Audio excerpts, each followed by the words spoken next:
నమస్తే అండి. భయపడుతున్నారా? దిగులుగా ఉందా?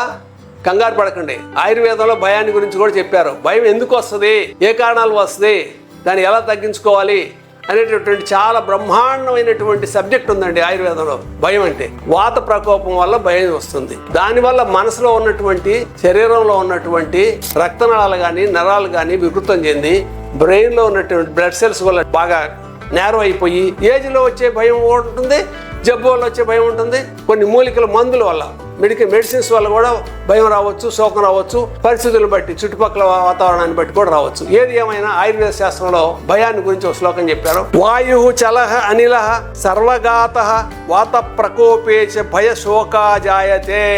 అంటే నేను చెప్పిన ప్రకారం వాత ప్రకోపం ఎక్కువయ్యి మానసికమైనటువంటి భయాందోళనలు, శోకము, దిగులు ఇవన్నీ వస్తాయి. ఎప్పుడైనా సరే ఆయుర్వేద శాస్త్రం చెప్పిందండి, శరీరము మనస్సు విడిగా కాదు. సో మానసికమైనటువంటి ఒత్తిడి ఉన్నప్పుడు కూడా మీరు ధ్యానం చేసుకోండి, యోగా చేసుకోండి, ప్రశాంతంగా ఉండండి.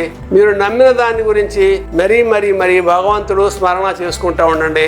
భయం, శోకం తగ్గిపోతాయి. కొన్ని ఆయుర్వేద మూలికలు ఉన్నాయండి, బ్రహ్మి, శతావరి, శంఖపుష్పి, వచ, ఇలా చాలా ఉన్నాయండి. దాంతోపాటు ఆయుర్వేద శాస్త్రంలో ఒక మందు కూడా ఉంది. డాక్టర్ దగ్గరికి వెళ్ళలేకపోయినా మీరు మానస మిత్ర వటకము అని ఒక మందు ఉందండి, అది మీరు తీసుకోవచ్చు.